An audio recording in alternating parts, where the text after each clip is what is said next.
ఆంధ్రప్రదేశ్లో మానవేనుగుల సంఘర్షణ సమస్యను పరిష్కరించడానికి ఆంధ్రప్రదేశ్ ఉప ముఖ్యమంత్రి మరియు అటవీ మంత్రి పవన్ కళ్యాణ్ కర్ణాటక నుండి కుంకి శిక్షణ పొందిన ఏనుగులను తీసుకువచ్చారు.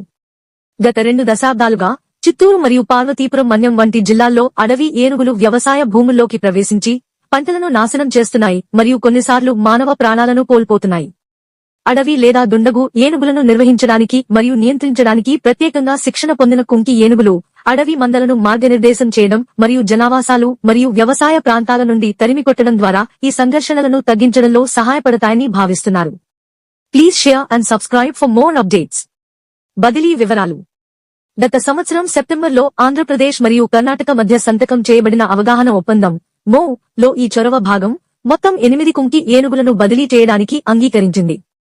మే 21, 2025 న 4 కుంకి ఏనుగులు కృష్ణ, శివమొగ్గ అభిమన్యు, దేవ మరియు రంజన్ బెంగళూరులో ఆంధ్రప్రదేశ్కు ఉత్సవంగా అప్పగించబడ్డాయి.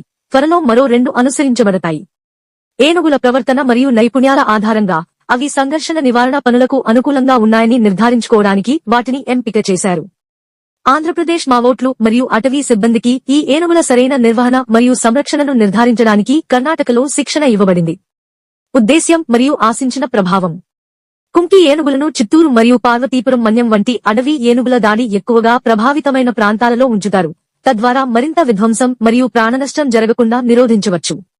వాటి శిక్షణ మరియు ఆశ్రయం కోసం చిత్తూరు జిల్లాలోని పలమనేర్ సమీపంలో ఒక ప్రత్యేక కుంకి ఏనుగుల సంరక్షణ కేంద్రం స్థాపించబడింది. ఏనుగులు అటవీ గస్తీకి మద్దతు ఇస్తాయి, ఎర్ర చందనం అక్రమ రవాణాను అరికట్టడంలో సహాయపడతాయి మరియు అటవీ వనరుల రక్షణను పెంచుతాయి. ఈ చర్య యొక్క ప్రాముఖ్యత. వన్యప్రాణుల నిర్వహణ కోసం అంతర్రాష్ట్ర సహకారంలో ఈ బదిలీ ఒక ముఖ్యమైన అడుగును సూచిస్తుంది. శిక్షణ పొందిన ఏనుగుల జనాభా ఎక్కువగా ఉన్న కర్ణాటక సద్భావన మరియు సహకారానికి చిహ్నంగా ఈ మద్దతును అందించింది.